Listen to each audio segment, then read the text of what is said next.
Got my eyes straight ahead, got my head in the game. With the red light on, I'm just waiting for the change. Keep my head down low.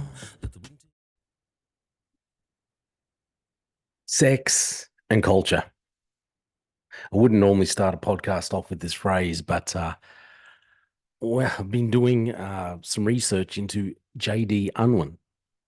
Now, this was all brought about because I kept hearing references by a lot of other people on social media to how we will see the collapse of society after, or basically after you see sexual morality start to decline, and society allow allow sexual depravity to just go unchecked. Well, then eventually we will see the decline in that civilization itself. And so and people have been referring to how this is what had happened in the Roman Empire, uh, with the Greeks, other civilizations. And I'd been reading about J.D. Unwin. So J.D. Unwin had released a book in the 1930s called Sex and Culture. And I've done so many, I've tried to record this episode so many times, but it's such a big topic. And J.D. Unwin's book is so complex, so big, and trying to summarize it is very near impossible for a podcast. Basically, what I can take out of it all, and after reading some of the book, after reading the excerpts from that, and also a study that was done by a philosophy student named Kirk Durston, who has written a very uh, a very a very in-depth blog about this book, Sex and Culture. You'd have to come to the conclusion that what J.D. Unwin's research has concluded is absolutely correct.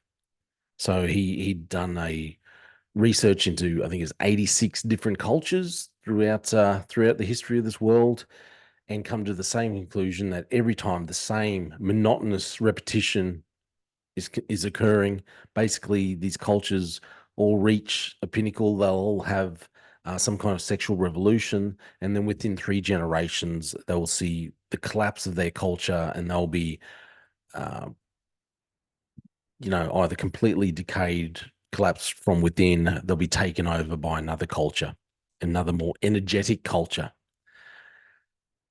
Just amazing to read, to see the evidence that he puts forward, uh, to explain what's going on now, considering that he released this book in 1930. So 30, 40 years before our own sexual revolution, which started to occur in the late 1960s. Thank you, all you hippies from the 60s.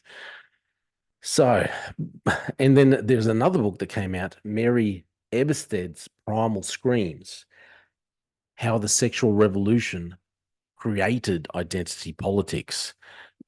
Reading about these two books together and what the conclusions that they've come to, you sit there going, well, you have to come to the conclusion that the sexual revolution of the 60s and 70s, well, it started in the 60s, went through 60s, 70s, 80s, I suppose, marked the decline of our modern Western culture. So I'm just going to read a little bit about what of what Kirk Durston has written. And it's far too complex to go through everything, the complete blog that he's done, or try and summarize these books from Unwin and from Ebstat. But if you think that the 1960s, just like what Unwin said, from the late 60s when we had this sexual revolution, from then on we can say, okay, we can start seeing the decline of our civilization, and this will last about 3 generations. I just want to read a little bit more about what Durston's put up regarding what Mary Eberstadt has said.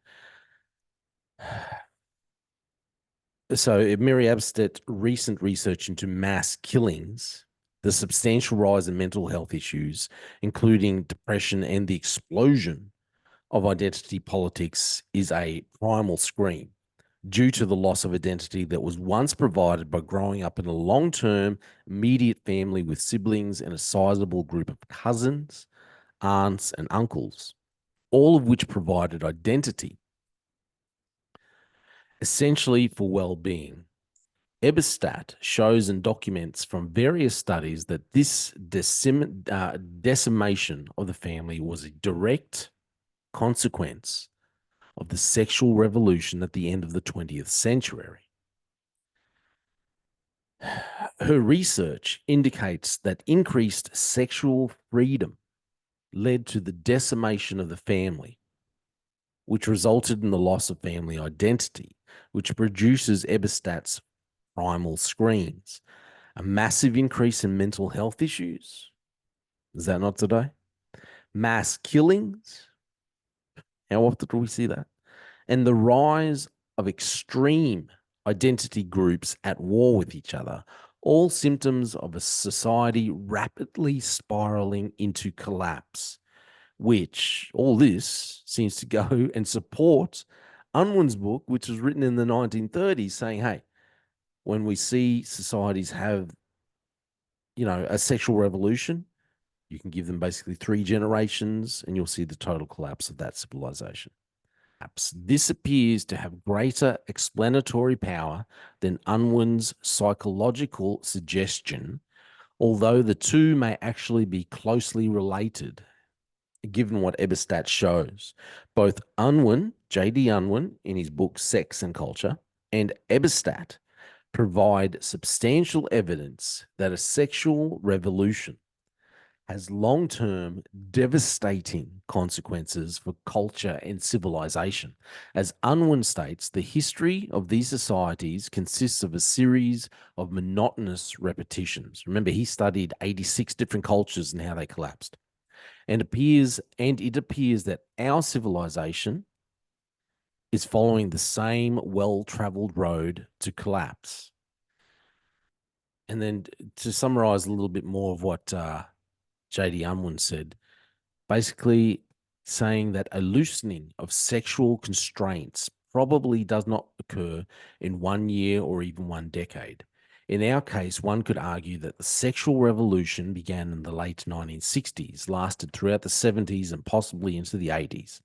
According to Unwin, only small changes in a culture occur in the first generation due to the cultural momentum of the previous generations, which still continues to be a heavy influence in the generation after the loosening or strengthening of sexual restraints. The changes become more prevalent in the second generation, which is where I think we are at today. But it is not until the third generation, after the initial generation has completely died off, that the changes reach their full effect, occurring rapidly over the course of that third generation. By the end of the third generation, which I think we're hitting that tipping point, we're about to go into the third generation. By the end of the third generation, the changes have fully taken place and the culture stabilizes at its new level. However, if it has stabilized at the highest level, then the flourishing of that culture continues to increase in subsequent generations. Though Unwin observes that no culture maintains that state very long. However, if it has stabilized at the lowest level, in other words, if it has collapsed, which is what I think is happening now, then that culture is destroyed from within or conquered or taken over by the more energetic culture. Destroyed from within. So I'm just going to read the last section of this blog, which is going back to the philosophical thoughts that this writer, Kirk Durston, had written, saying that for years it has been my thinking that God's moral laws are not simply a bunch of arbitrary rules given to restrict mankind's freedom. Instead, they are like operating instructions designed to spare people from suffering while maximizing human flourishing. Unwin's and Herberstat's research provides strong rational justification for the inference that God's moral laws pertaining to our sexuality, although they may restrain us from some immediate pleasure, protect us from enormous long-term suffering while maximizing our long-term flourishing.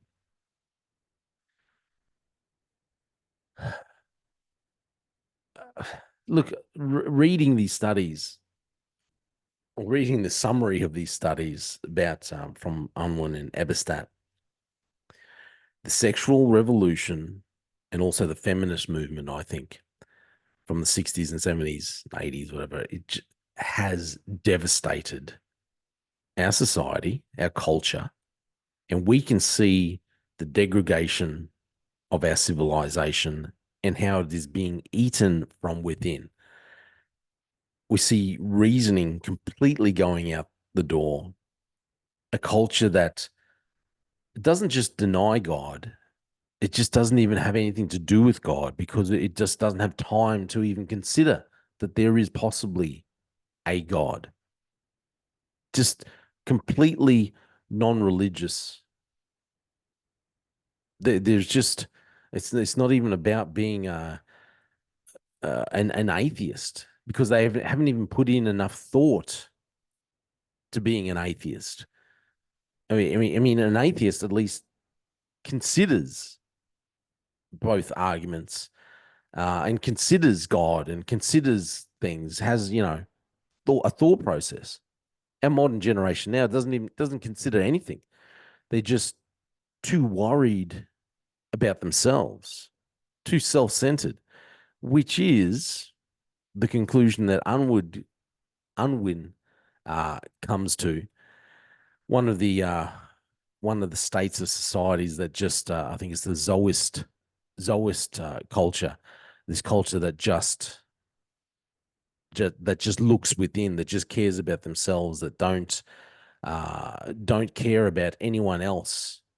All they care about is themselves. We're going back towards that. Anyway, look, this subject it's far too big to talk about in a podcast. So I think I'm going to have to try and find someone. Actually, I want to try and get a hold of this Kirk Durston and get them to talk and see if they'll come on the program and talk about it. But I would encourage you to read if you can't read the books themselves, read the studies that have been done about from Eberstadt and from Unwin, and you can see it's blatantly obvious where our society is going and how the sexual revolution and the feminist movement did nothing to help our society, our modern day culture. They have actually been the start of the destruction of our modern day culture. And as King Solomon said, there is nothing new under the sun.